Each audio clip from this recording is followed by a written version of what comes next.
কিটা পাণজোপা যিজোপা পাণৰ পৰা আহিছে, যিখন কলপাত ইয়াত আগলতি কলপাত দিছে, দুখন কলপাত, সেই কলপাত জোপা বা দুজোপাৰ উত্তৰণ হ'ব। আজি তেওঁলোক উত্তৰণ হ'ব, জীৱৰ উত্তৰণ ঘটিব।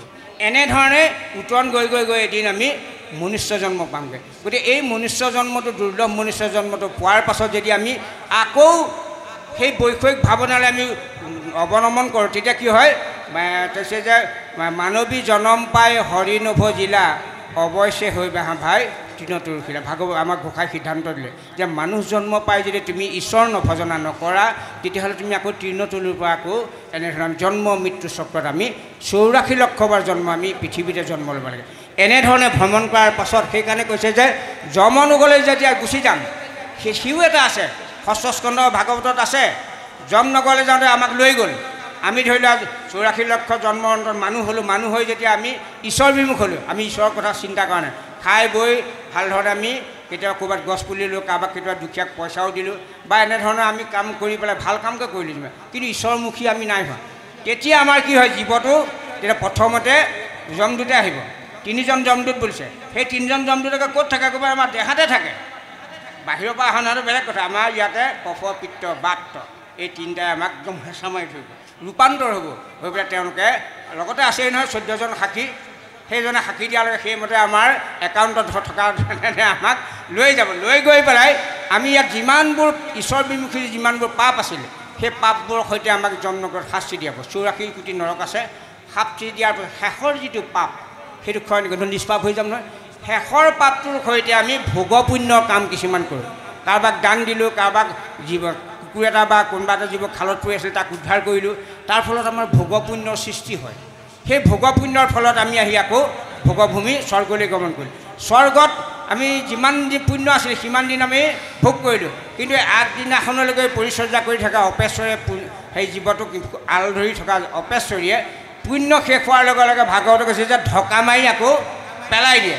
আহি পেলাই পৃথিৱীৰ বায়ুমণ্ডলত প্ৰথমেই জলচৰ জীৱ আৰম্ভ হৈ গ'ল। 9 লক্ষবাৰ জলজন্তু আমি এনেধৰণে পৰিভ্ৰমণে 9 লক্ষবাৰ উভচৰ, কুৰ্ম, কাছ, ঘৰিয়াল, এনেকৈ যিমানবোৰ উভচৰ পেটে চলা প্ৰাণী আছে, সৰীসৃপ জাতীয় 9 লক্ষ, 10 লক্ষবাৰ পক্ষী, 30 লক্ষবাৰ আমি ভ্ৰমণ জীৱ, 4 লক্ষবাৰ বান্দৰ, বান্দৰৰ বহুত প্ৰজাতি আছে, 4 লক্ষবাৰ, 2 লক্ষবাৰ অৰ্ধনৰ, এই অৰ্ধনৰ চিম্পাঞ্জী, গেৰিলা, মানুহৰ মাজত যে হিজৰা যিবোৰ নপুংসক, পূৰ্ণ মানৱ নহয়, কাৰোবাৰ হাত দুটা নাই, পূৰ্ণ মানৱ নহয়, কাৰোবাৰ চকু দুটা নাই, পূৰ্ণ মানৱ নহয়। তাৰমানে তেনেকৈ 2 লাখ বাৰ এতিয়া মানসিক ৰোগীবোৰ এনেধৰণে হোৱাৰ পিছতহে নৰ হয়। গতিকে সেইকাৰণে ভাবি চালে কিন্তু আমি অত্যন্ত গুৰুত্ব সহকাৰে এই ভাগৱত ধৰ্মটো আচৰণ কৰিলেহে আমি ভৱ সংসাৰটো কৰিব পাৰিম। সেইকাৰণে কৈছে যমনগৰলৈ অকলে যাবা, তাত কোনো তোমাক সহায় নকৰে। এনেধৰণে অহাৰ পাছত কেনেধৰণে দুৰ্জনৰ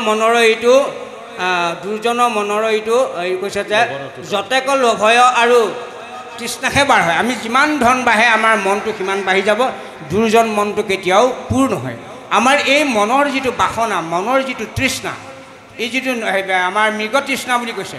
গতিকে এই এনেধৰণৰ যিটো হেঁপাহ, এই হেঁপাহ যিটো মনৰ যিটো ভাৱনা, কেৱল মাত্ৰ ভক্তিৰ দ্বাৰাহে পূৰ্ণ হ'ব। যেতিয়া আপুনি ভকতিৰ পন্থলৈ আহিব, তেতিয়া ধন, জন, ঐশ্বৰ্য, বিভূতি যে মিছা, অসত্য, সেইটো লাহে লাহে অনুভৱ হ'ব। আৰু তাৰ প্ৰতি যত্ন নকৰি ভগৱন্তৰ নামৰ প্ৰতি আমাৰ মনটো যেতিয়া নিৱেশ কৰিম, লাহে লাহে আমি ভগৱন্তৰ, গতিকে ভগৱন্ত ক'ত আছে? বৈকুণ্ঠ বুলি ভগৱান বৈকুণ্ঠটো আছেই। আমাৰ হৃদয়ত পৰমাত্মা ৰূপে চৈতন্য শক্তিৰ বিৰাজমান হৈছে।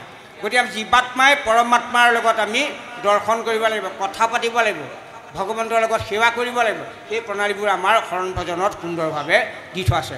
গতিকে আমি অকল শৰণ ল'লেই নহ'ব, ভজন লৈ পেলাই আমি ভগৱন্তৰ যিটো 32 অলংকাৰযুক্ত শৰীৰ, একদম পঞ্চচিহ্নৰ পৰা মস্তকলৈকে, মস্তকৰ পৰা পদৰ পঞ্চচিহ্নলৈকে, এইটো এনেধৰণে 32টা অলংকাৰ চিন্তন কৰোঁতে কৰোঁতে এদিন গৈ আমি সেই যিটো ভুৱন মোহন শ্যাম সুন্দৰ যিটো শংখচক্ৰ গদা পদ্মধাৰী যিটো ৰূপ, সেইটো আমি দৰ্শন পাম। গতিকে সেইকাৰণে ইয়াত পদত সুন্দৰভাৱে কৈছে তোমা দেখে দুৰ্জয় ইটো মনকত নমিয়া, দুৰ্লভ বৈকুণ্ঠ হাতত ধৰিবা। গতিকে আমি যেতিয়া মনটো যেতিয়া ঈশ্বৰৰ ভাৱনাৰ লগত যুক্ত হ'ব, তেতিয়া আমি হাততেই বৈকুণ্ঠৰ সম্পদ পাম বুলি ভাগৱতে সিদ্ধান্ত দিছে।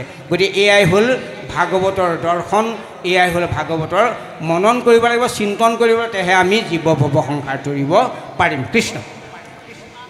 দেৱতাৰ